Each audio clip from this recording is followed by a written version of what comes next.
गुरुदेव महेश्वर गुरु साक्षात् परं ब्रह्म तस्मै श्री गुरवे नमः। ओम स्थापकाय च धर्मस्य सर्वधर्मस्वरूपिणे अवतार वरिष्ठाय रामकृष्णाय ते नमः। यथाग्निर्दाहिका शक्ति रामकृष्णे स्थिता धिया सर्वविद्या स्वरूपां शारदां प्रणमाम्यहम्। नमः श्री यतिराजाय विवेकानंद सूरये सच्चित् सुख स्वरूपाय शामिने तापहारिणे। ओम काली काली महाकाली कालिके पापहारिणी धर्म अर्थ मोक्षदे देवी नारायणी नमोस्तुते।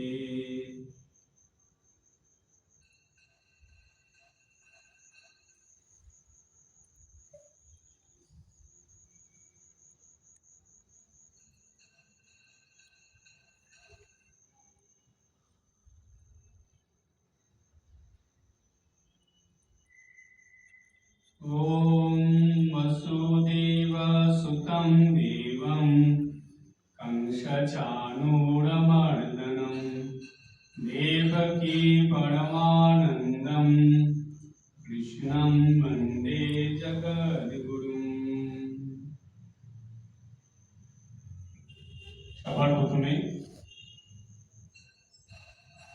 শ্রী আনন্দময়ী মায়ের চরণে আমার আভূমি লুণ্ঠিত প্রণাম, রাধাকৃষ্ণের চরণে আভূমি লুণ্ঠিত প্রণাম, ঠাকুরমা স্বামীজির চরণে আভূমি লুণ্ঠিত প্রণাম, এখানে গুরুদেবের চরণে লুণ্ঠিত প্রণাম, এখানে উপস্থিত সকল ভক্তদেরকে আমার ভক্তিপূর্ণ নমস্কার।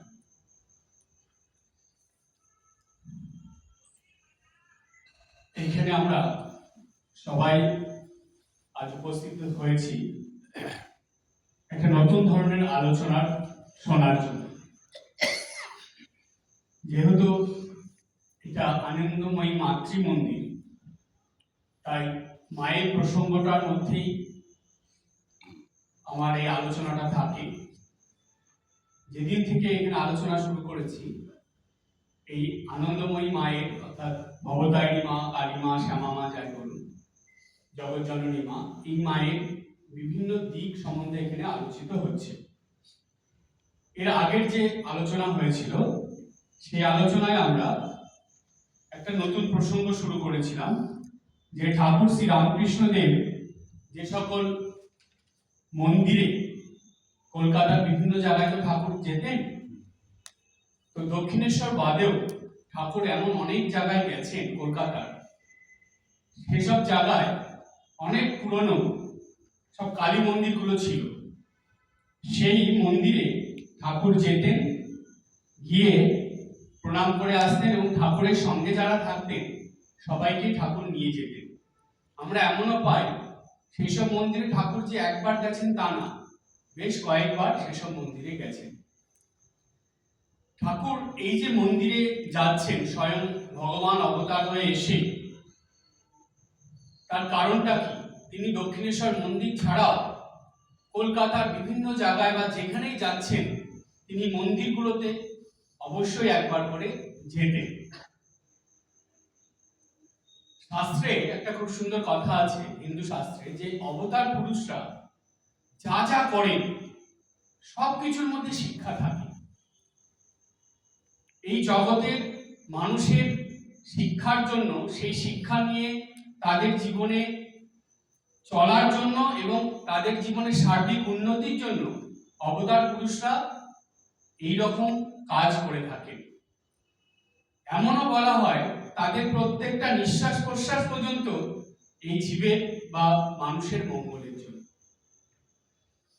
সুতরাং ঠাকুর যে কাজটা করেছিলেন, অর্থাৎ যে শিক্ষাটা আমাদের দিয়ে গেলেন, এই মন্দিরে মন্দিরে যাওয়া, এর কারণটা কি? কি শিক্ষা এটা? দেখুন, ঠাকুর যেখানে যেতেন, বরানগর থেকে আরম্ভ করে, বাগবাজার থেকে আরম্ভ করে, যেখানে যেখানে ঠাকুর তো প্রায় রবিবার করে বা শনিবার করে বা বিভিন্ন উৎসবে এরকম যেতেন, দক্ষিণেশ্বর থেকে গাড়ি করে চলে যেতেন। সেই সময় থেকে কিন্তু এই যে বিভিন্ন ভক্তদের বাড়ি গিয়ে অনুষ্ঠান করা, সেই রীতি কিন্তু চলছে। ঠাকুরই কিন্তু প্রথম ভক্ত সম্মেলন করে গেলেন। তার আগে শুরু করা হয়েছিল এটা চৈতন্যদেবের সময় থেকে। এই যে ভক্তদের দিয়ে সারাদিনের অনুষ্ঠান, খাওয়া দাওয়া সব থাকে, এটাই তো আমরা এখন ভক্ত সম্মেলন বলি। তখনকার সময় এটাকে বলা হতো মহোৎসব। চৈতন্যদেবের সময় বৈষ্ণবরা এটাকে বলতো মহোৎসব। আবার আরেকটা ধর্ম সম্প্রদায় আছে, তারা এটাকে বলে আনন্দবাজার। তারা বলে আনন্দবাজার। আমরা এটাকে বলি ভক্ত সম্মেলন। যেহেতু ভক্ত কিন্তু সবাই, সে সাধু সন্ন্যাসী হোক, সে গৃহস্থ হোক, সে ব্রহ্মচারী হোক, সবাই কিন্তু ভক্ত। যারাই ভগবানকে ভালোবাসে তারাই ভক্ত। সুতরাং এই ভক্ত সম্মেলনে এত মাহাত্ম্য কেন? তার কারণ ওই ভক্ত সম্মেলনে উপস্থিত থাকে কারা? ভগবানের ত্যাগী সন্তানরা, ত্যাগী ভক্তরা এবং গৃহী ভক্তরা। এটার একটা মাহাত্ম্য আছে। তারপরও আরেকটা মাহাত্ম্য আছে। কি মাহাত্ম্য? আমাদের শাস্ত্রে বলা আছে, যেখানে ভগবানের এই ত্যাগী সন্তান বা ত্যাগী ভক্তরা এবং গৃহী ভক্তরা উপস্থিত থাকবে এবং তারা একসঙ্গে হয়ে যদি ভগবানের নামগুলো কীর্তন করে, ভগবানের কথা পাঠ করে, আলোচনা করে এবং সেখানে যদি সবাই আনন্দের সহকারে ভগবানকে ভোগ নিবেদন করে, প্রসাদ গ্রহণ করে, সেখানে ভগবান উপস্থিত থাকে। সেখানে ভগবান উপস্থিত থাকে। এই প্রসঙ্গে একটা ছোট্ট গল্প বলি। নারদ ঋষি বা নারদ মুনি প্রতিদিন উনি বৈকুণ্ঠ লোকে যান নারায়ণকে প্রণাম করতে। প্রত্যেক দিন প্রভুকে প্রণাম করতে উনি যাবেন। তো একদিন গিয়ে তিনি প্রভুর দেখা পাননি। তো মা লক্ষ্মী মাকে জিজ্ঞেস করেছেন যে, মা, প্রভু কোথায় গেলেন? বলছে যে, নারদ, প্রভু কিন্তু কিছু বলে যাননি, উনি এখানেই ছিলেন, হঠাৎ করে দেখছি নেই। তো নারদ বলল, ঠিক আছে, প্রভু হয়তো কোনো কাজে গেছেন, আসবেন। নারদ ঋষি বসে আছেন, বসে অপেক্ষা করছেন যে নারায়ণ ফিরে আসবে বলে। তো সেইখানে নারায়ণ অনেকক্ষণ হয়ে গেল, আসছে না। নারদ ঋষি বসে আছেন, ভাবছেন যে কি ব্যাপার, প্রভু তো এত দেরি হওয়ার কথা না। প্রভু কোথাও কাজে গেলে খুব তাড়াতাড়ি ফিরে চলে আসে, কিন্তু আজকে এত সময় হয়ে গেল, প্রভু আসছে না। প্রায় সকাল গড়িয়ে দুপুর হতে চললো। আবার লক্ষ্মী মাকে জিজ্ঞেস করছে যে, মা, প্রভু এত দেরি হয়ে গেছে, এখনো আসছে না কেন? বলছে, কি জানি নারদ, আমাকে তো কিছু বলে যায়নি। তো তুমি এক কাজ করো, তুমি তো এই ত্রিভুবনের সব জায়গায় যাও, তোমার তো অবাধ গতি, তুমি একটু গিয়ে খুঁজে দেখো কোথায় আছে। তো নারদ বলছেন, ঠিকই বলেছে, প্রভুকে না দেখলে তো আমার দিন ভালো কাটে না। প্রভুকে না দেখা পর্যন্ত আমি কোনো কাজ শুরু করতে পারি না। তাই প্রভু যেখানেই আছে আমি খুঁজে বের করব। নারদ ঋষি খুঁজতে বেরোলেন। দেবলোক সব জায়গায় খুঁজে নিলেন, প্রভু নেই। পাতাল লোকে সব জায়গায় খুঁজে নিলেন, প্রভু নেই। এবার মর্তলোকে আসেন। মর্তলোকে খুঁজতে খুঁজতে এক জায়গায় দেখছেন যে সেখানে খুব হরিনাম সংকীর্তন হচ্ছে, অনেক ভক্ত সেখানে, ভগবানের ত্যাগী গৃহী সব ভক্তরা এসেছে, ভোগ দেওয়া হয়েছে এখানে, সেখানে কীর্তন হচ্ছে, ভোগ দেওয়ার পর ভোগ আরতি কীর্তন হয়, সেটা হচ্ছে। মানুষের খুব আনন্দ সেখানে অনেক। তো নারদ বলল যে, আচ্ছা, এইখানে এত মানুষের সমাগম, প্রভুর এত নাম হচ্ছে, দেখি তো এখানে যাই একবার, নিশ্চয়ই প্রভু এখানেই থাকতে পারে। নারদ ঋষি গেছেন, গিয়ে চুপ করে এক জায়গায় দাঁড়িয়ে তিনি সব দিক দেখছেন। দেখতে দেখতে দেখছেন যে প্রভু সেখানে উপস্থিত আছেন, কিন্তু একদম দিনহীন কাঙালের বেশি। দিনহীন কাঙাল হয়ে সাধারণ মানুষের বেশ ধরে ভক্তদের মধ্যে এক কোনায় প্রভু চুপ করে দাঁড়িয়ে আছেন, সহাস্য বদন, খুব আনন্দিত। নারদ ঋষি দেখছেন যে এইরকম আনন্দের মুখ প্রভু দেখা যায় না, জ্যোতি বেরোচ্ছে আনন্দে। সেখানে প্রভু রয়েছেন, সব কিছু দেখছেন, উপভোগ করছেন। নারদ ঋষি কাছে যাননি, প্রভুর কাছে যাননি, তিনি সব দেখছেন। তারপরে ভোগ আরতি কীর্তন সব হয়ে গেল, এবার সবাই আনন্দ করে প্রসাদ পেতে বসেছে। প্রভু সেখানে প্রসাদ পেতে বসলেন, নারায়ণ সবার সঙ্গে প্রসাদ পেতে বসে প্রসাদ পাচ্ছেন খুব আনন্দের সঙ্গে। নারদ ঋষিও বসেছেন, তিনি তার বেশ চেঞ্জ করে নিয়েছেন, বসে তিনিও প্রসাদ নিচ্ছেন আর বারে বারে খালি প্রভুকে দেখছেন। নারদেরও মনে খুব আনন্দ, ওইখানে তো সবার মনে আনন্দ, স্বয়ং ভগবান যেখানে উপস্থিত আছেন আনন্দ তো হবেই, সবার মন আনন্দে ভরে আছে। নারদ ঋষি দেখছেন যে এই তো স্বর্গীয়, এটাই তো স্বর্গ, স্বর্গে যেমন সবাই আনন্দে থাকে এইরকম, এত স্বর্গের পরিবেশ।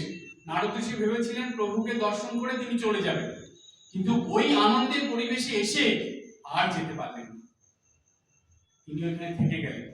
যখন প্রসাদ নেওয়া শেষ হলো, সবাই প্রসাদ নিয়ে সবাই ফিরে যাচ্ছে, প্রভু তখন ফিরে চলে গেলেন। নারদ ঋষিও গেলেন। প্রভু যাওয়ার কিছুক্ষণ পর নারদ ঋষি গিয়ে উপস্থিত হয়েছেন। নারদ বলছেন না প্রভুকে, নারায়ণকে বলছেন না যে তিনি গিয়ে ওইখানে গিয়েছিলেন। নারদ বলছেন প্রভুকে যে প্রভু, আমি সকাল থেকে এসে অপেক্ষা করছি আপনাকে, আপনার জন্য, আপনি কোথায় চলে গিয়েছিলেন? মাকে জিজ্ঞেস করলাম, মাও কিছু বলতে পারছে না। তিনি বলছেন যে আপনি বলে যাননি, হঠাৎ করে কোথায় চলে গেলেন? আপনি তো জানেন আপনাকে না দেখে আমি সারা দিনের কোনো কাজই শুরু করতে পারি না, আজকে সকাল থেকে আপনি নেই, আপনাকে আমি খুঁজে খুঁজে হয়রান। নারদের এই কথা শুনে নারায়ণ প্রভু হাসছে, এসে বলছে নারদ, আমি যেখানে গিয়েছিলাম তুমিও তো সেখানে গিয়েছিলে, তুমি তো আমাকে খুঁজতে খুঁজতে সেখানে গিয়ে উপস্থিত হয়েছে। তো তখন নারদ ধরা পড়ে গেল, বললো হ্যাঁ প্রভু আমি ওইখানে গেলাম, কিন্তু আপনার কাছে যাইনি। আজকে যে রূপ আপনার দেখলাম, যে আনন্দ দেখলাম, আমি ভেবেছিলাম আপনাকে দর্শন করে আমি চলে আসবো, কিন্তু সেখান থেকে আর আসতে পারলাম না। শুধু আপনার নয়, এখানে যতজন ভক্ত ছিল তাদের মধ্যে এত আনন্দ দেখলাম যে ওখান থেকে আমি আর ফিরে আসতে পারলাম না, একবারে প্রসাদ গ্রহণ করে আমি আসলাম। তো তখন নারায়ণ বলছে যে হ্যাঁ নারদ, তুমি এটা জেনে রাখো, যেখানে যেখানে আমার ভক্তরা, ত্যাগী গৃহী সব ভক্তরা একত্রিত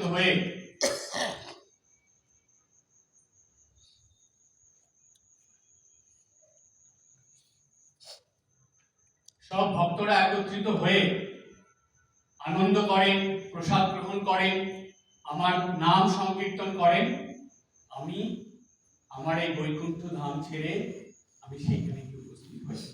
আজকে সকাল থেকে আমি সেখানে ছিলাম, প্রসাদ খাওয়ার পরে সেখান থেকে ফিরে এসেছি।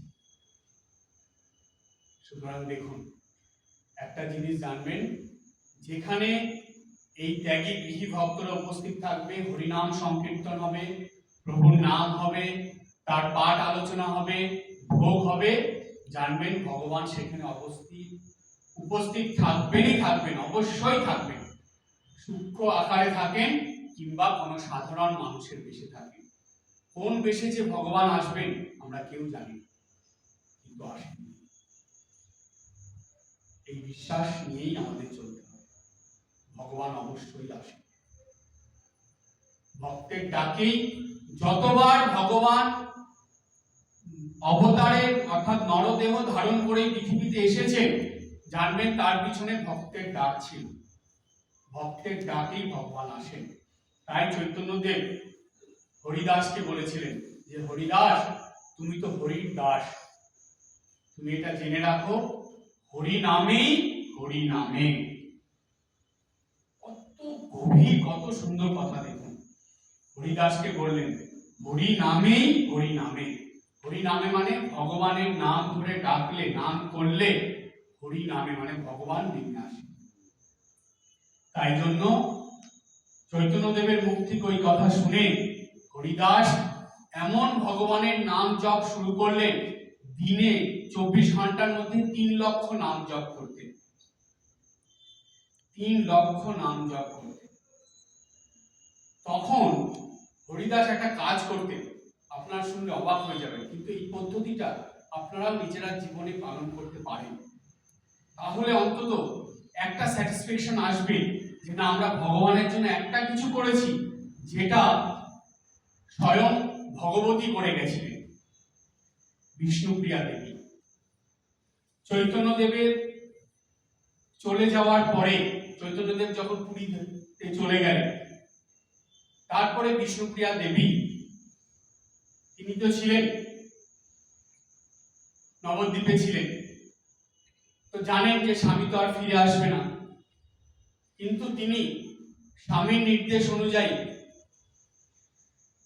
চৈতন্যদেব বলেছিলেন তুমি যখনই আমার কথা স্মরণ করবে, আমার কথা ভাববে, আমি এসে তোমাকে দেখা দিয়ে যাব, কিন্তু তুমি কৃষ্ণের নাম করবে। বিষ্ণুপ্রিয়া দেবী একটা অদ্ভুত ভাবে ভগবানের নাম করতেন।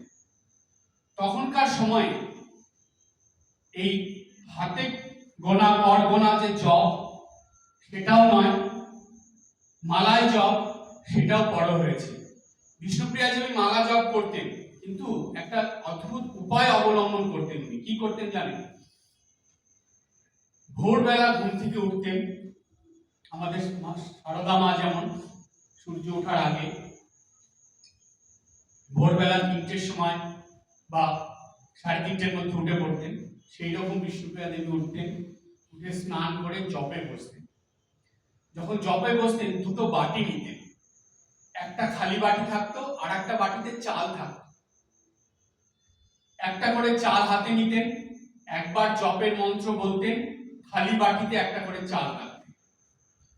সকাল থেকে শুরু করে এক নাগাড়ে, মানে ভোরবেলা থেকে শুরু করে এক নাগাড়ে জপ করতে করতে সকাল 10টা 11টা 12টা পর্যন্ত জপ করে যতটা চাল হতো সেই চালটা সিদ্ধ করে ফুটিয়ে খেতেন। ওটাই ছিল ওনার দুপুরের আহার, ওটাই ছিল ওনার দুপুরের খাবার। আবার দুপুরবেলা খাওয়া দাওয়া করে একটু বিশ্রাম করে জপে বসতেন, জপ করতে করতে সন্ধ্যা পর্যন্ত জপ করতেন, করে সন্ধ্যা বন্দনা করে আবার জপে বসতেন। রাত্রেবেলা ওই ধরুন শোয়ার আগে পর্যন্ত যতটা জপ করে যতটা চাল হতো ওই চালটা ফুটিয়ে খেয়ে নিতেন। এটাই ছিল বিষ্ণুপ্রিয়া দেবীর সারাদিনের খাবার। অর্থাৎ দুটো বাটি থাকতো, একটা বাটিতে চাল, একটা বাটি খালি। একটা করে চাল হাতে নিচ্ছেন, জপ করছেন, খালি বাটিতে রাখছেন। এই পদ্ধতিটা হরিদাস অবলম্বন করলেন। হরিদাস সকাল থেকে জপ করতেন, ওইভাবে চাল রাখতেন, ওইটাই ফুটিয়ে খেয়ে নিতেন। সেই জন্য হরিদাস ঠাকুরের নাম হলো নামাচার্য হরিদাস। তিনি নাম পেয়ে গেলেন, নামের আচার্য যিনি, তিনি হলেন নামাচার্য। সারাদিনে এত ভগবানের নাম করতেন, তাই তার নাম হয়ে গেল নামাচার্য হরিদাস। সেই হরিদাস ঠাকুর কিন্তু ওইভাবেই জপ করে খেতেন। সুতরাং যে প্রসঙ্গটা বলছিলাম, যে ভগবানের নাম জপ কীর্তন, তার ভগবানের ভোগ নিবেদন করে ভক্তরা যেখানে উপস্থিত থাকেন সেখানে ভগবান অবশ্যই, ভক্তদের ডাকেই ভগবান উপস্থিত হন। যে কোনো একটা উৎসব করলে যেমন মানুষের সমাগম হলে সেই উৎসবটা অনেক আনন্দিত হয়ে ওঠে, ঠিক তেমনি যে কোনো একটা অনুষ্ঠান করলে, অর্থাৎ ধর্মীয় অনুষ্ঠান করলে, ভক্ত সম্মেলন করলে, সেখানে এই ভক্তরা যখন একত্রিত হয়ে আনন্দ করে তখন ভগবান আর থাকতে পারেন, তিনি সেখানে চলে আসেন। কেন? সব ভক্তরাই তো তাকে ডাকছে। তাই জানেন, একটা কথা বলা হয়, যখনই কোনো ধর্মীয় অনুষ্ঠানে যাবেন সব মানুষের সঙ্গে কথা বলবেন, মিশবেন, আনন্দ করবেন, কিন্তু ওইখানে জব করবেন বেশি করে। এইটা না অভাব থেকে যায়। দেখবেন যে কোনো অনুষ্ঠানে মানুষ গেলে কথা বলে, পাঠ আলোচনা শুনে সবকিছু করে, কিন্তু একটা জায়গায় বসে যে একটু জব করা সেটা খুব কম দেখা যায়, খুব কম দেখা যায়। এই জবটা করবে। আমাদের শাস্ত্রে আরেকটা নির্দেশ আছে, হিন্দু শাস্ত্রের কথা, বিশেষ বিশেষ দিনে বেশি করে জপ করতে হবে। প্রতি মাসে আমরা দুটো বিশেষ দিন অবশ্যই পাই, একটা একাদশী পাই, একটা পূর্ণিমা পাই, আর একটা বিশেষ দিন পাই অমাবস্যা পাই। একটা অমাবস্যা পাই না, একটা অমাবস্যা, একটা পূর্ণিমা, আর দুটো একাদশী পাই। 4 দিন হয়ে গেল বিশেষ দিন। এছাড়াও বিশেষ দিন থাকে। কোন দিন জানেন? ধরুন আপনার যেই দিনটাতে দীক্ষা হয়েছিল সেটা আপনার কাছে বিশেষ দিন, সেই দিনটাকে আপনি বেছে নিতে পারেন। এছাড়াও দেখবেন গুরু পূর্ণিমা থাকে, ঠাকুরমা স্বামীজির উৎসব থাকে, পূজা পার্বণ থাকে, সংক্রান্তির দিন, প্রতি মাসের সংক্রান্তির দিন বিশেষ দিন। এই দিনগুলোতে একটু বেশি করে জপ করতে হবে। কারণ কি? ভগবান বলছেন যে এমনি দিনে জপ করলে যতটা জপের পুণ্য ফল পাওয়া যায়, বলছে বিশেষ দিনে জপ করলে তার দ্বিগুণ পুণ্য ফল পাওয়া যায়, সেটা ডবল হয়ে যায়।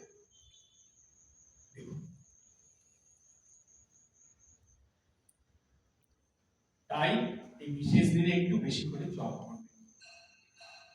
তো সেইখানে আমি বলছি যে এই প্রসঙ্গে শুরু করেছিলাম যে ঠাকুর এই বিভিন্ন মন্দিরে গিয়ে আমাদের এই শিক্ষা দিলেন যে আমরা যেখানেই যাই না কেন, আমরা তো বিভিন্ন জায়গায় যাই, মানুষ বিভিন্ন কাজে, বিভিন্ন অনুষ্ঠানে, বাড়ি ছেড়ে অনেক জায়গায় যায়।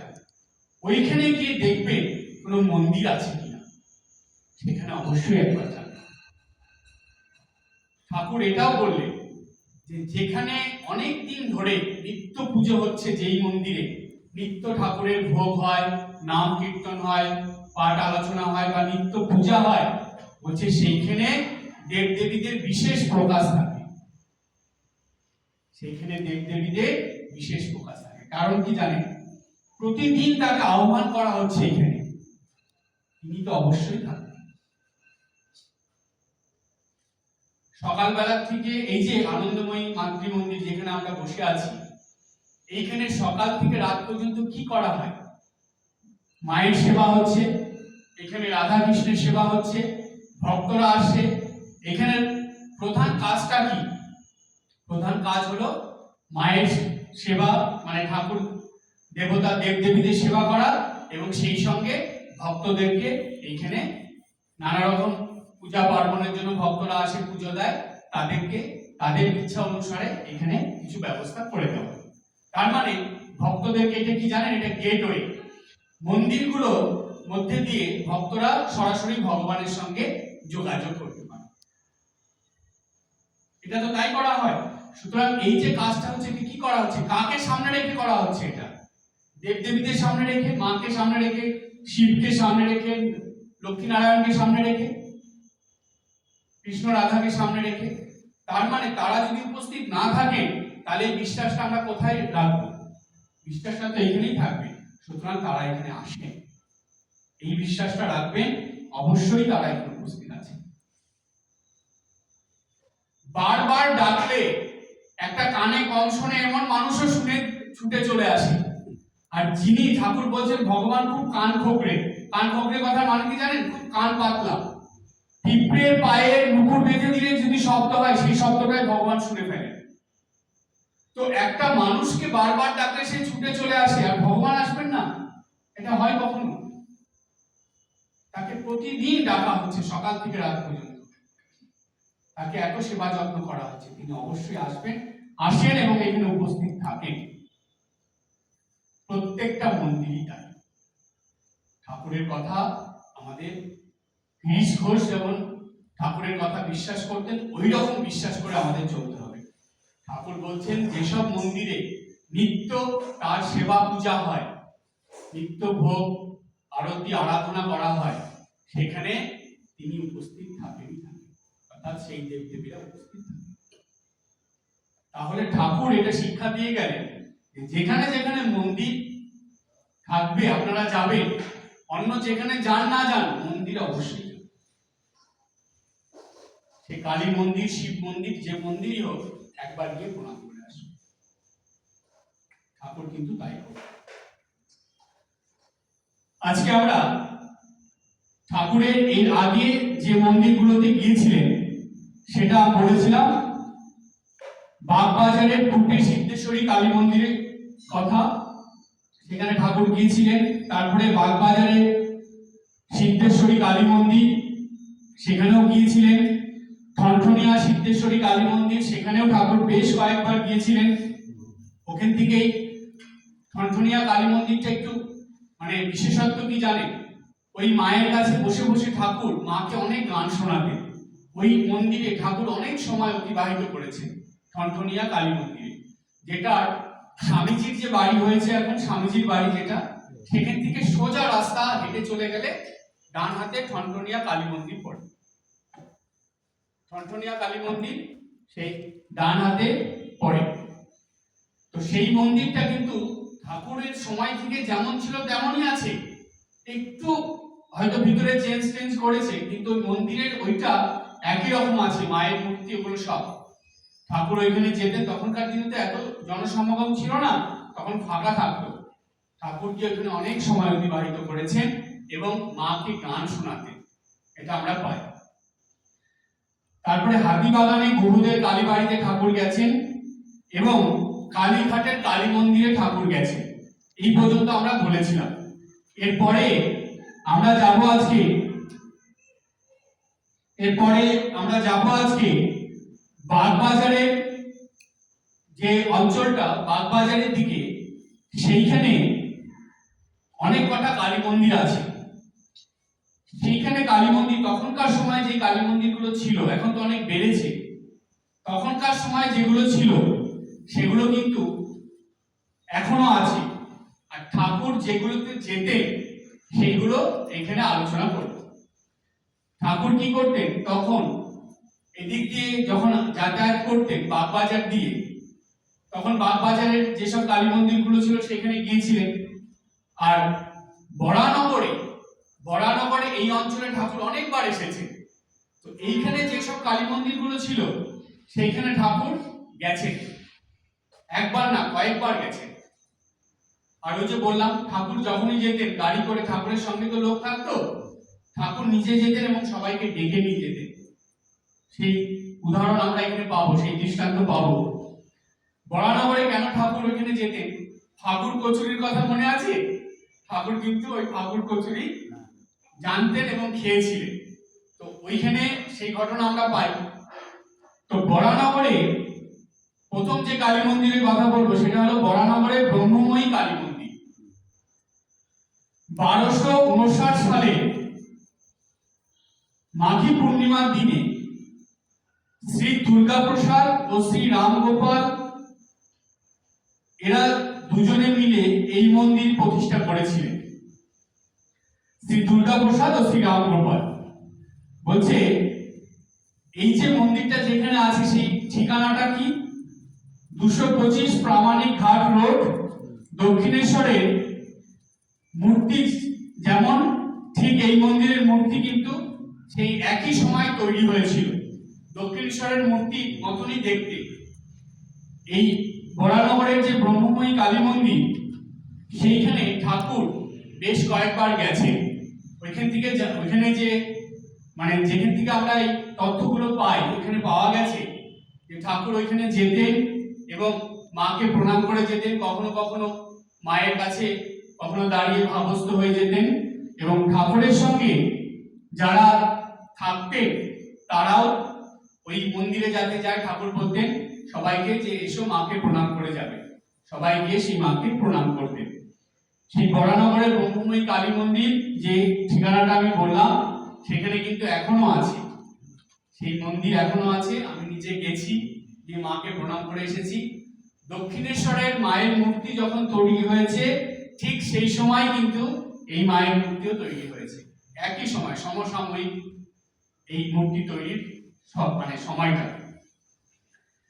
তারপরে বরানগরে বাজারের কালী মন্দির মানে সিদ্ধেশ্বরী মন্দির, বরানগরের সিদ্ধেশ্বরী মন্দির যেটা মায়ের মন্দির, এটা বরানগর বাজারে। এই কালী মন্দিরে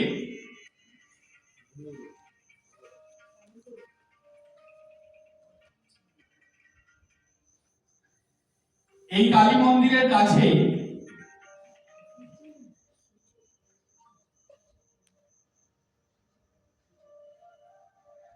এই কালী মন্দিরের কাছেই ফাগুর কচুরির দোকান, সেই দোকানটা এখনো আছে, ফাগু আর নেই, অন্য কেউ চালাচ্ছে, কিন্তু এটা মানে যেই স্থানে দোকানটা ছিল সেটা এখনো আছে। আর ওই যে কালী মন্দিরটা সেটাও এখনো আছে, এটাও আমি দেখে এসেছি। মায়ের মূর্তি খুব সুন্দর। ওখানে বলছে শ্রী ঠাকুর ফাগুর দোকানে কচুরি ভালোবাসতেন, তাই মাঝে মাঝে তিনি সেখানে আসতেন সঙ্গী সাথীদের নিয়ে, এবং এখানে যে কালী মন্দির আছে, সিদ্ধেশ্বরী মায়ের মন্দির বা সিদ্ধেশ্বরী কালী মন্দির, সেখানে গিয়ে ঠাকুর প্রণাম করে আসতেন মাকে। বলছে এই ঠিকানাটা কি? 351 গোপাল লাল ঠাকুর রোড, বরানগর। এটা আমরা শ্রীমদ দর্শন যে গ্রন্থটা আছে সেইখানে এটার উল্লেখ পাই। জানবেন ঠাকুরের দক্ষিণেশ্বর বাদে কলকাতায় যে বিভিন্ন কালী মন্দিরে যাওয়া, এর উল্লেখ আমরা দুটো গ্রন্থের মধ্যে বেশি পাই। একটা হলো শ্রীমদ দর্শন গ্রন্থ, আর একটা হলো লীলা প্রসঙ্গ। লীলা প্রসঙ্গে শরৎ মহারাজ ঠাকুরের এই কালী মন্দিরে যাওয়ার কথা লিখেছেন, বেশ কয়েকটা আছে, কিন্তু সব থেকে বেশি আছে হলো আমাদের এই শ্রীমদ দর্শন গ্রন্থের মধ্যে সব থেকে বেশি আছে। এই যে ঘটনাটা বললাম, বরানগর বাজারে সিদ্ধেশ্বরী কালী মন্দির, ফাগুর দোকানের কাছে ঠাকুর যে যেতেন, এটা শ্রীমদ দর্শন গ্রন্থে আমরা পাই। কারণ কি জানেন, ঠাকুর মাস্টারমশাই ঠাকুরের কাছে আসার পর থেকে ঠাকুর ওই শনি রবিবার করে, বিশেষ করে রবিবার করে বিভিন্ন জায়গায় যেতেন। তো মাস্টারমশাই যেহেতু রবিবার ছুটি থাকতো, তাই মাস্টারমশাইকে সঙ্গে করে নিতেন, মাস্টারমশাই যেতেন ঠাকুরের সঙ্গে। তো এই জন্য মাস্টারমশাই কিন্তু এই জিনিসগুলো সব জানা, ঠাকুর কোথায় যেতেন, কাকে কাকে সঙ্গে থাকতো। দেখবেন কথামৃততে যে এত সুন্দর আমরা বর্ণনা পাই, মাস্টারমশাই নিজে ছিলেন বলেই তো এই বর্ণনাগুলো দিতে পেরেছেন। জানবেন কথামৃতে যে কথাগুলো, ওগুলো একটা বানানো বা অপরের কাছ থেকে শোনা কথা নয়, মাস্টারমশাই নিজের চোখে দেখা, তিনি সেখানে উপস্থিত ছিলেন, সেগুলো তিনি কথামৃততে লিখেছেন। এই রকম প্রামাণিক গ্রন্থ আর একটাও পাবেন না। অন্য যত আপনি গ্রন্থ পাবেন সব শুনে পরে পরে লেখা হয়েছে, কিন্তু কথামৃত এমন একটা গ্রন্থ যেটা মাস্টারমশাই নিজে থেকে যা যা দেখেছেন, যাদেরকে দেখেছেন, যা যা ঘটনা হয়েছে, ঠাকুর যা যা বলেছেন, সব কিছু তিনি হুবহু তুলে দিয়েছেন। একটা উদাহরণ, একটা গান, একটা গল্প কিচ্ছু বাদ নেই। আবার ঠাকুর কাকে কি নামে ডাকতেন সেগুলো দিয়ে দিয়েছে। সেই জন্য জানবেন কথামৃত খুব অথেন্টিক বই, একটা শব্দ এখানে মিথ্যে নেই। তাই মাস্টারমশাই এই লেখাগুলো শ্রীমদ দর্শনেও যেটা আমরা পাই, এই কথাগুলো খুব অথেন্টিক। সেই জন্য এখানে মাস্টারমশাই শ্রীমদ দর্শন গ্রন্থে আমরা এটা বরানগরে বাজারে সিদ্ধেশ্বরী কালী মন্দিরের কথাটা পেয়েছি। এরপরে আসি বরানগরের জয়মিত্রের কৃপাময়ী কালী মন্দির, এটাও আমি দেখেছি। বরানগরে যতগুলো কালী মন্দিরে ঠাকুর গিয়েছিলেন, প্রত্যেকটা কালী মন্দিরে গিয়ে একটু মাকে দর্শন করে প্রণাম করে এসেছি। কারণ ওটাই যে ঠাকুর স্বয়ং গেছেন, সেই মন্দিরগুলো এখনো আছে, সেই মায়ের মূর্তি এখনো আছে, সুতরাং সেখানে গেলেই ঠাকুরের কথা মনে আসে, মানে একটা আলাদা ভালো লাগা যে ঠাকুর এখানে এসেছিলেন। এই যে চিন্তা ভাবনাটা, এটাই যেন একটা দ্বিগুণ আনন্দের সৃষ্টি করে মনের ভিতরে। বরানগরে জয়মিত্রের কৃপাময়ী কালী মন্দির, সেখানকার ঘটনা আমরা পাই, এটা শ্রীমদ দর্শন গ্রন্থে উল্লেখ আছে যে ভক্তপ্রবর জয়মিত্রের প্রতিষ্ঠিত এই মন্দির। সেইখানে জয়মিত্র নামে একজন খুব বড় ভক্ত ছিলেন, মায়ের ভক্ত, কালী মায়ের ভক্ত। তিনি এই মন্দির প্রতিষ্ঠা করে, মাকে প্রতিষ্ঠা করে এই পূজার প্রচলন করেছিলেন। নিত্য পূজা ভোগ সেখানে আছে। শ্রী শ্রী ঠাকুর এই মন্দিরে যে এসেছিলেন কয়েকবার, সেই কথা আমরা শ্রীম গ্রন্থে পাই। শ্রীম দর্শন যে গ্রন্থটা শ্রীম লিখেছিলেন মাস্টারমশাই, সেখানে পাওয়া যায়। আর এইখানে যে মা কালী, কালী মায়ের নাম হলো কৃপাময়ী। যেমন দক্ষিণেশ্বরে মায়ের নাম ভবতারিণী, এখানে মায়ের নাম আনন্দময়ী, ওইখানে মায়ের নাম হলো কৃপাময়ী, তাই বলা হচ্ছে কৃপাময়ী কালী মন্দির।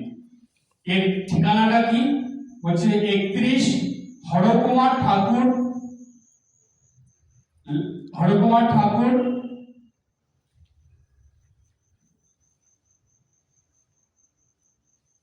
রোড, বরানগর। হরকুমার ঠাকুর ল্যান্ড বা রোড, বরানগর। তো সেইখানে গেলে এই মন্দিরে দেখা পাওয়া যায়। আসলে কি এগুলো কেন বলা জানেন? শুধু বরানগরে গিয়ে যদি খোঁজা হয় পাওয়া যাবে না, বরানগর এরিয়া তো অনেক বড়। তো ওইখানে যদি এটা বলা হয় যে হরকুমার যে রোড বা হরকুমার ঠাকুর যে ল্যান্ড, সেইখানে যাব, ওইখানকার মানুষরা সেটা জানে, যারা রিক্সা চালায়, টোটো চালায়, তারা তখন নিয়ে যাবে। ওইখানে গিয়ে বলা কৃপাময়ী মাতৃ মন্দিরে যাবে বা কালী মন্দিরে যাবে, সঙ্গে সঙ্গে ওরা ওইখানে গিয়ে চলে যাবে।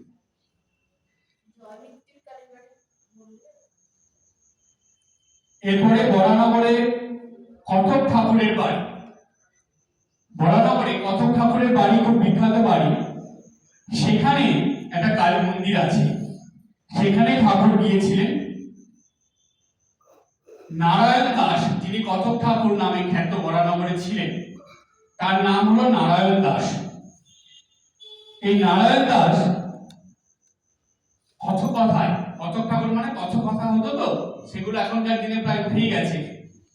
কথকথায় তিনি দক্ষ ছিলেন, তাই তার নাম হয়েছিল কথক ঠাকুর। এবার এই কথক ঠাকুর আরেকটা নামে পরিচিত ছিলেন, তাকে বলা হতো দাদা ঠাকুর। দাদা ঠাকুর নামে একজন ছিলেন, যিনি যাকে কথায় কেউ হারাতে পারতো না। এই কথক যারা হয় তাদেরকে কথায় হারানো খুব মুশকিল, তাই এদেরকে কথক ঠাকুর বলা হয় বা দাদা ঠাকুর বলা হয়। এই দাদা ঠাকুর নামে তিনি পরিচিত ছিলেন। ঠাকুর যে ইনার এখানে গিয়েছিলেন, অর্থাৎ ইনার কথক ঠাকুরের বাড়িতে যে কালী মন্দিরে ঠাকুর গিয়েছিলেন, এই উল্লেখটা আমরা পাই কথামৃত গ্রন্থে এবং শ্রীম দর্শন গ্রন্থে, এই দুটো গ্রন্থতেই আছে। আর ঠাকুর এই দাদা ঠাকুরের সঙ্গে, অর্থাৎ ঠাকুর শ্রী রামকৃষ্ণ দেব, তিনি যে কথক ঠাকুরের কাছে গিয়েছিলেন, দাদা ঠাকুর যার নাম, তার কাছে গিয়ে যে তার সঙ্গে দেখা করেছিলেন, তার সঙ্গে তার কথা হয়েছিল, সেই ঘটনাও কিন্তু আমরা শ্রীম দর্শন গ্রন্থে পাই। এই বাড়িতেই আছে সেই কালী মন্দির। এই যে কালী মন্দির, এই কালীর নাম হলো সিদ্ধেশ্বরী কালী। কথক ঠাকুরের বাড়িতে যে কালী মন্দির, সেই কালী মন্দির, সেই কালী মায়ের নাম হলো সিদ্ধেশ্বরী কালী। এখানে যাওয়ার ইয়েটা কি?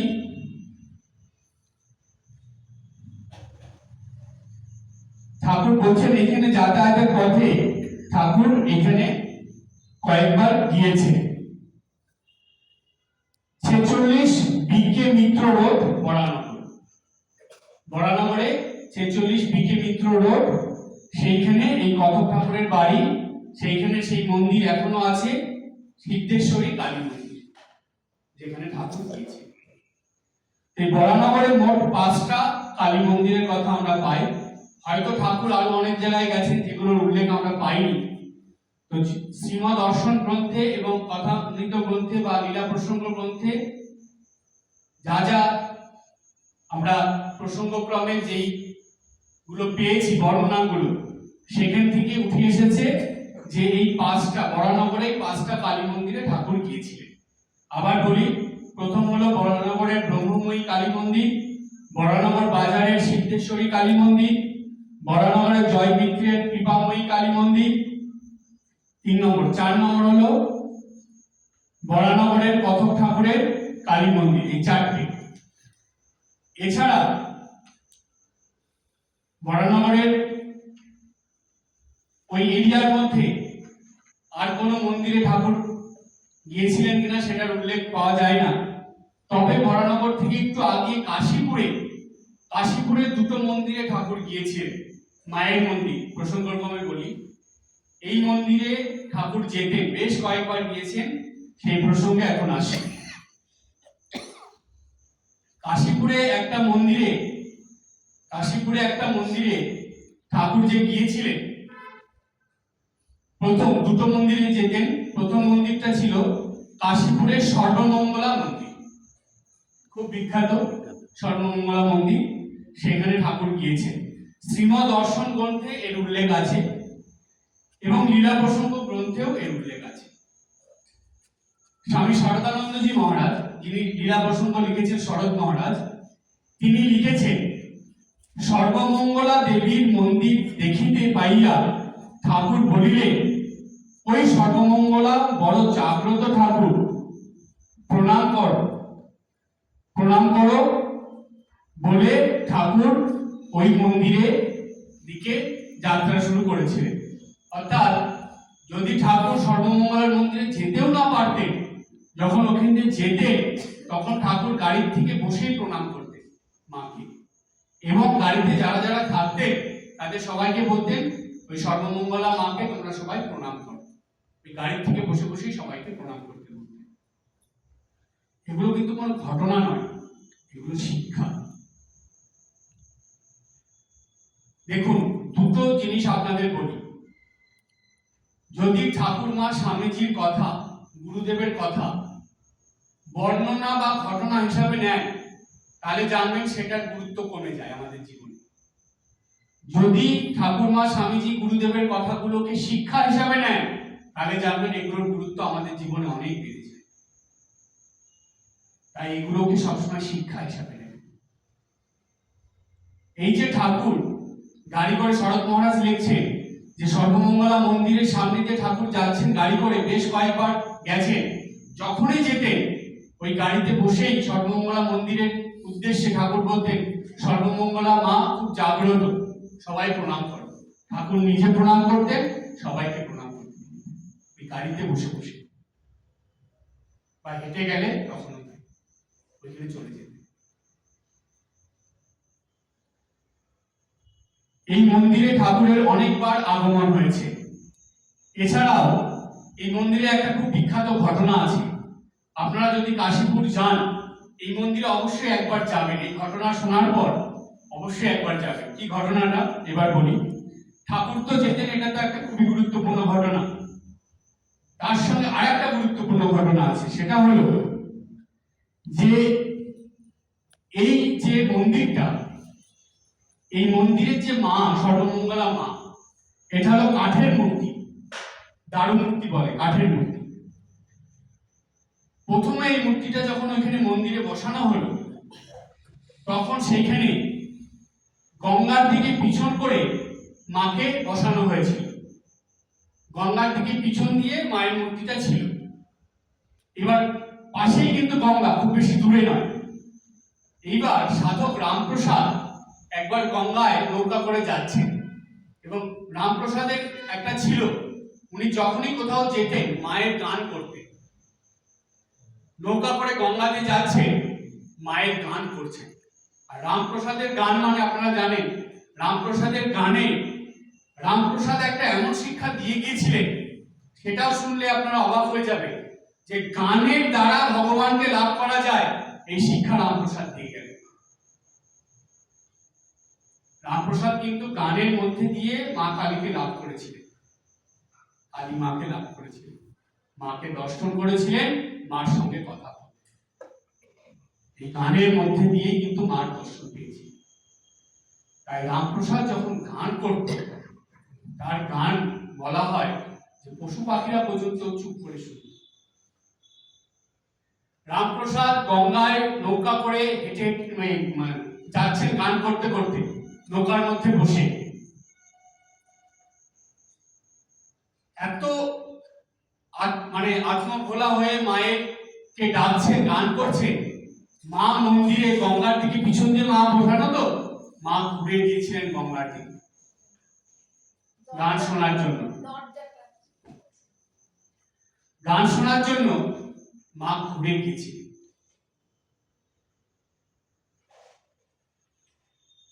বলা হয় যে ওই যে মা যখন ঘুরে গিয়েছিলেন গঙ্গার দিকে, তারপর থেকে ওইভাবেই মাকে রাখা হয়েছে, আর পরিবর্তন করা হয়, ওইভাবেই পুজো চলছে। তো মা যে এত জাগ্রত, রামপ্রসাদ যাওয়ার পর ঠাকুর রামকৃষ্ণদেব তিনি তো সেটা জানবেন, তিনি তো মাকে দর্শন করছেন, তো তার তো অজানা কিছু নয়। সুতরাং এই সর্বমঙ্গলা মায়ের যে ঘটনা, যে মা যে এত জাগ্রত, সেই মন্দিরে ঢোকার সময়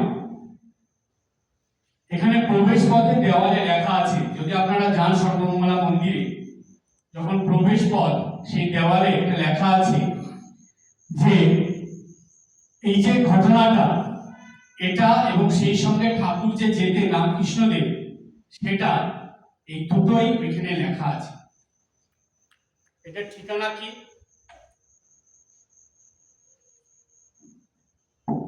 এটা ঠিকানা কি? ঠিকানা হলো 51/1 খগেন চ্যাটার্জি রোড, কাশীপুর।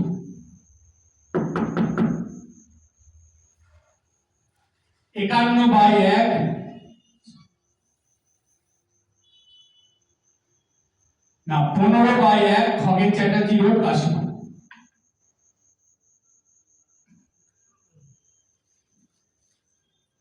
এই সর্বমঙ্গলা মন্দির, এটা দেখার সৌভাগ্য হয়েছে, আমি গিয়েছিলাম, অনেকক্ষণ থেকে এসেছি এখানে, খুব ভালো লেগেছে আমার।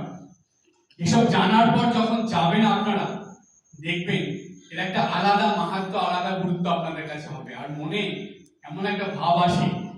এই নিয়ে একটা ছোট্ট ঘটনা আপনাদেরকে বলবো, গল্প আর কি, গল্পের মধ্যে দিয়ে একটা খুব সুন্দর ঘটনা প্রকাশিত হবে, আর একটা বলে ওই গল্প বলে শেষ করব। এরপরে আছে কাশীপুরে 10 মহাবিদ্যার মন্দির। কাশীপুরে 10 মহাবিদ্যার মন্দির, এটাও কিন্তু খুব জাগ্রত মন্দির, ঠাকুর এখানেও গেছেন। লীলা প্রসঙ্গ গ্রন্থে এটা আমরা পাই। লীলা প্রসঙ্গ গ্রন্থে উল্লেখ আছে, শরৎ মহারাজ স্বামী শারদানন্দজি এটা বলছেন, তিনি লিখেছেন, কলকাতার কয়েক মাইল উত্তরে কাশীপুরে এই 10 মহাবিদ্যার মন্দির। মথুর বাবুর সঙ্গে এই মাতৃ মূর্তি দর্শন করতে এসে ঠাকুরের দেখেছিলেন যে এদের এখানে খুব অভাব, মায়ের যে সেবা চলছিল সেখানে খুব অবস্থা খারাপ, খুব অভাব দেখেছিলেন। মথুর বাবুর সঙ্গে ঠাকুর গিয়েছিলেন এই 10 মহাবিদ্যার মন্দিরে, সেখানে গিয়ে ঠাকুর তাদের এই অবস্থা দেখে ঠাকুর মথুর বাবুকে বলেছিলেন যে এখানে মায়ের ভোগের জন্য 2 মণ চাল আর 2 টাকা মাসিক বন্দোবস্ত করে দিতে হবে। ঠাকুরের কথা মতন কিন্তু মথুর বাবু সেটা করে দিয়েছিলেন। তখনকার দিনে 2 টাকা মানে এখনকার সময় 2000 টাকা হবে। যাই হোক, 2 মণ চাল এবং প্রতি মাসে 2 টাকার ব্যবস্থা। ঠাকুর গেলেন, মা ওইখানে আছেন, তার এই অবস্থা দেখে মথুর বাবুকে বলে ঠাকুর ব্যবস্থা করে দিলেন। আজকে কিন্তু তারপর থেকে 10 মহাবিদ্যার মন্দিরে খুব ভালো অবস্থা। এখন যদি আপনারা যান, গিয়ে দেখবেন, সেই ঠাকুর যাওয়ার পর থেকে ধীরে ধীরে যে তাদের উন্নতি শুরু হয়েছিল, এখন কিন্তু খুব ভালো অবস্থায় গিয়ে তারা সেই মন্দিরের অবস্থা পৌঁছেছে। তাহলে দেখুন, স্বয়ং ভগবান অবতার হয়ে সেখানে গিয়েছিলেন, একটা কারণ তো ছিল। ঠাকুর এমনি কিন্তু কোথাও যেতেন না, কিছু কারণ থাকতো। ঠাকুর এখানে গেলেন বলেই এই জায়গার অবস্থা পরিবর্তন হলো। তাহলে কাশীপুরে 2টো মন্দিরের কথা আমরা পেলাম, একটা হলো কাশীপুরের সর্বমঙ্গলা মন্দির, আর আরেকটা হলো যে কাশীপুরে 10 মহাবিদ্যা মন্দির। এই মন্দিরের ভেতরে দেওয়ালে লেখা আছে 10 মহাবিদ্যা মন্দির, সেই মন্দিরের ভেতরে দেওয়ালে এখনো পর্যন্ত লেখা আছে, গেলে আপনারা দেখতে পাবেন, কাশীপুরের সর্বজন বিদিত প্রাচীন এই 10 মহাবিদ্যা মন্দির। সেবায়েত ও মালিক স্বর্গীয় বিহারীলাল মুখোপাধ্যায়ের পুত্রগণ। স্বর্গীয় বিহারীলাল মুখোপাধ্যায়ের যে সন্তানরা ছিলেন তারা এই মন্দিরের সেবায়েত এবং মালিক ছিলেন, তারাই এটা প্রতিষ্ঠা করেছিলেন। আর দেবালয়ে ঠাকুর শ্রী রামকৃষ্ণ পরমহংসদেবের যে ওইখানে গমন হয়েছিল, তিনি যে গিয়েছিলেন ঠাকুর, সেটাও লেখা আছে। আমি নিজে গিয়েছিলাম, এগুলো সব সত্যি, আমি দেখে এসেছি। ঠিকানা হলো 8A চন্দ্রকুমার রায় লেন, কাশীপুর। প্রথমে কাশীপুর সর্বমঙ্গলার মন্দিরের ঠিকানা হলো 15/1 খগেন চ্যাটার্জি রোড, কাশীপুর। আর দশমহাবিদ্যা মন্দিরের ঠিকানা হলো 8A চন্দ্রকুমার রায় লেন, কাশীপুর। তাহলে এই মন্দিরগুলো, আজকে আমরা 6টা মন্দিরের কথা শুনলাম, বরানগরে 4টে আর কাশীপুরে 2টো। যেই মন্দিরগুলোতে ঠাকুর প্রায়ই মানে যখনই ওদিকে যাতায়াত করতেন অবশ্যই যেতেন। যদি মন্দিরে যেতে না পারতেন, ঠাকুর প্রণাম করে নিতেন, গাড়ির থেকে হোক বা হেঁটে গেলে হোক, যেভাবেই হোক ওই সামনে দিয়ে গেলেই প্রণাম করতেন। এটা আমরা পেলাম লীলা প্রসঙ্গে শরৎ মহারাজ লিখেছেন। আর এছাড়া শ্রীমদ দর্শন গ্রন্থে মাস্টারমশাইও লিখেছেন। এই যে মন্দিরগুলো, এগুলো জেনে যাওয়া এবং না জেনে যাওয়া দুটোর মধ্যে পার্থক্য কি জানেন? না জেনে গেলে সবাই যাচ্ছে একটা বিখ্যাত মন্দির, ঠিক আছে আমি একটু প্রণাম করে আসি। কিন্তু যখনই আপনি জেনে নিলেন যে এর মাহাত্ম্যটা কি, বিশেষত্বটা কি, আর এখানে স্বয়ং ঠাকুর এসেছিলেন, আর ঠাকুর যেখানে গিয়েছিলেন আমরা এটা নির্দ্বিধায় বলতে পারি ঠাকুরের গৃহীত একই সন্তানরাও সেখানে গিয়েছিল। কিছু কিছু মন্দিরে শ্রীমা সারদা দেবীও গিয়েছিলেন। সুতরাং এগুলো পবিত্র পুণ্যভূমি, যেখানে ভগবান ভগবতীর চরণ চিহ্ন রয়েছে, পদধূলি পড়েছে। সুতরাং মহাতীর্থস্থান। আপনারা এবার যখন যাবেন কলকাতায়, একটু সময় হাতে নিয়ে গিয়ে এই বরানগরে এই মন্দিরগুলো এবং কাশীপুরে এই 2টো মন্দির দর্শন করে আসবেন। এই যে কাহিনীটা বলে আজকে প্রসঙ্গ শেষ করব। একজন মহারাজ, তিনি আমাকে এটা বলেছিলেন। তিনি আমাদের মঠ মিশনের নাই, বাইরে, আজ থেকে বেশ কয়েক বছর আগে একটা অনুষ্ঠানে গিয়ে তার সঙ্গে দেখা হয়েছিল। তো কথায় কথায় সেইখানে এই মন্দির নিয়ে প্রসঙ্গ হয়েছিল, যেখানে আলোচনা করা হয়েছিল তো ভক্ত জীবনে মন্দিরের গুরুত্ব। তো সেইখানে এই মহারাজ এটা বলেছিলেন, ঘটনাটা এটা আমার মনে আছে, আপনাদের বলি। একজন ভক্ত, তিনি যখনই মন্দিরে যেতেন,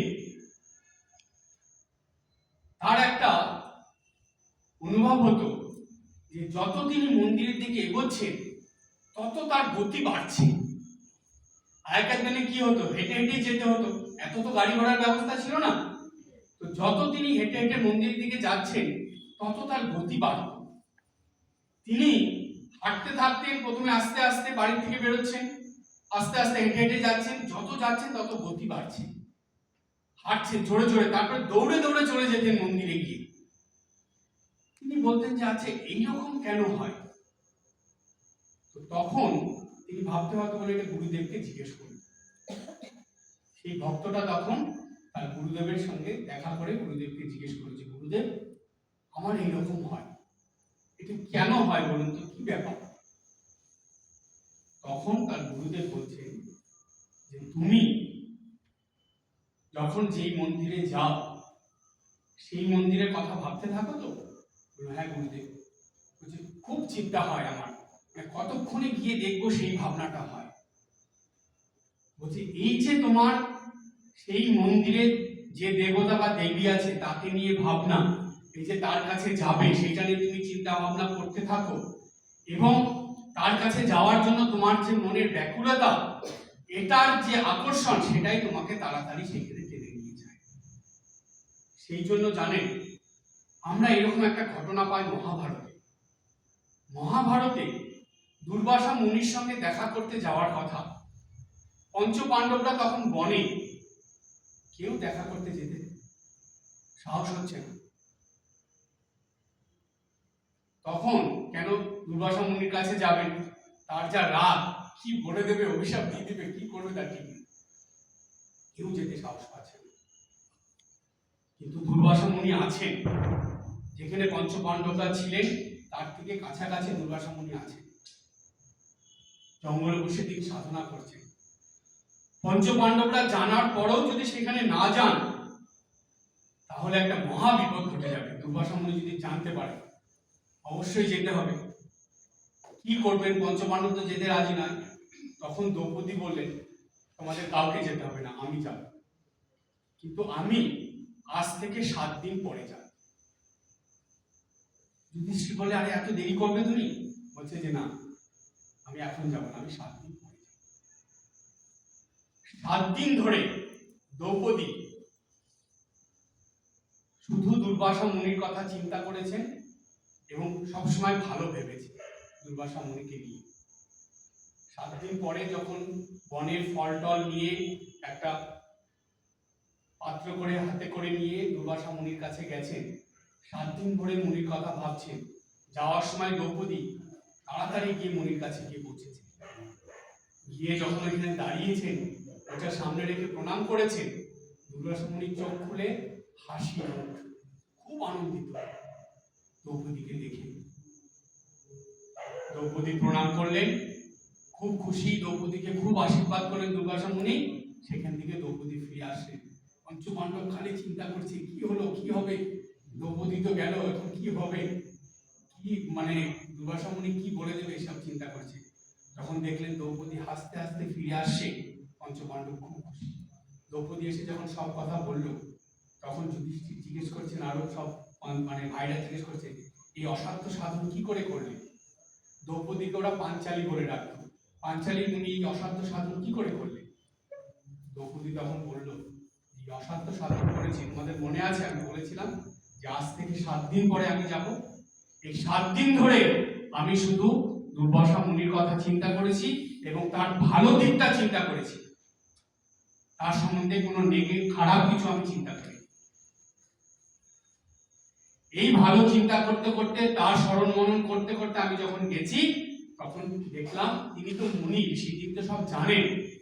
আমি প্রণাম করে যখন উঠলাম, তিনি হাসি মুখে আমার সঙ্গে কথা বললেন, খুব আশীর্বাদ করলেন।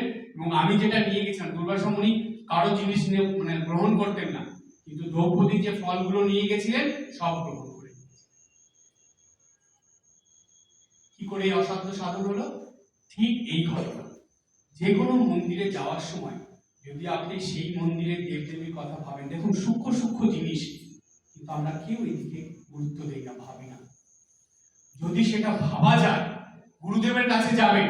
আজ থেকে ধরুন আপনি খবর পেলেন 7 দিন পর গুরুদেব আসছে জয়রামবাটিতে, আপনি গুরুদেবকে দর্শন করতে যাবেন, মনস্থির করে নিলেন, ভাবতে থাকুন 7 দিন পরে গুরুদেবের কথা। যখন যাবেন তখন দেখবেন একটা এমন অভিজ্ঞতা নিয়ে আসবেন যেটা আপনার মনে স্বর্ণাক্ষরে লিখিত থাকবে। এইটাই হলো চিন্তা ভাবনার শক্তি। এটাকে আনতে হয়, জানেন তো, চিন্তা ভাবনার, শুভ চিন্তার ভীষণ শক্তি, ভীষণ শক্তি। এটাকে করতে হবে, আমাদের মধ্যে আনতে হবে। এটাকে বলে ইমাজিনেশন। আনুন আগে ভিতরে। সাইকোলজি বারবার বলছে এই চিন্তার শক্তিতে আমাদের জেগে উঠতে হবে। আমরা যারা জপ ধ্যান করি, যারা সাধন ভজন করে ভগবানের দর্শন পেয়েছেন, তারা কিসের দ্বারা দর্শন পেয়েছেন জানেন? ভগবানকে তারা এই রূপে দেখবেন। ভাবতে ভাবতে ভাবতে ভাবতে সাধনা করতে করতে সেই রূপে তাদের কাছে ভগবান ধরা দিয়েছে। এটা কি জানেন? যেমন জল বাষ্প হয়ে উঠতে উঠতে জমতে জমতে একটা মেঘের সৃষ্টি করে, ঠিক তেমনি জানবেন আপনার চিন্তা ভাবনা জমা হতে হতে সেটা একটা মুক্তির আকার ধারণ করে। তাই যখনই কোনো মন্দিরে যাবেন, যখনই গুরুদেবের সঙ্গে দেখা করতে যাবেন, যখনই কোনো সাধু মহাপুরুষের সঙ্গে দেখা করতে যাবেন, যখনই কোনো সাধক সাধিকার সঙ্গে দেখা করতে যাবেন, যখনই কোনো শুভ পূজা পার্বণ অনুষ্ঠানে যাবেন, সেইটা নিয়ে ভাবতে থাকবেন। আর পজিটিভ ভাববেন, কখনো নেগেটিভ ভাববেন। দেখবেন আপনার ভালো হবেই হবে।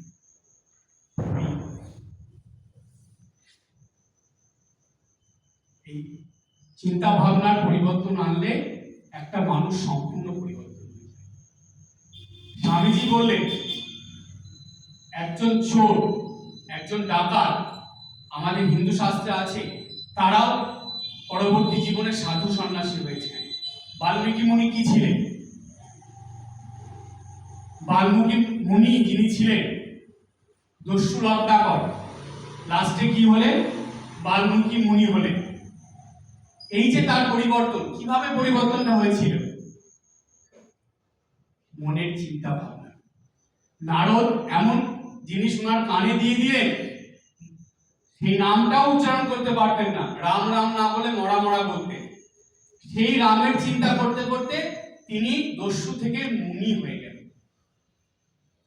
কিসের জন্য হলেন? চিন্তা। ক্রমাগত ভগবানের চিন্তা এবং নাম। তাই জানবেন মানুষের পরিবর্তন হয় চিন্তা ভাবনার মধ্যে। তাই যত ভাববেন, চিন্তা করবেন, সেই চিন্তার যে শক্তি, সেই ভাবনার যে শক্তি, সেটাই আপনার জীবনে অন্ধকারকে দূর করে আলো এনে দেবে। তাই জানবেন যে আমাদের যে গতিপথ, সেটা আমরাই চিন্তা ভাবনা দিয়ে অন্ধকার করি, আবার আমরাই চিন্তা ভাবনা দিয়ে সেটাকে আলোকিত করতে পারি। এই শক্তি ভগবান আমাদেরকে দিয়েছে। তাই ঠাকুরের কথা ভাবলে ভাবে হৃদয় হয়, মূল সে এক প্রত্যয়, যেমন ভাব তেমন। আজকে এই পর্যন্ত। সবাই ভালো থাকবেন, হাসি খুশি আনন্দে থাকবেন। ওম জননীং শারদাং দেবীং রামকৃষ্ণং জগদ্গুরুং পাদপদ্মে তয়োঃ শ্রিত্বা প্রণমামি মুহুর্মুহুঃ।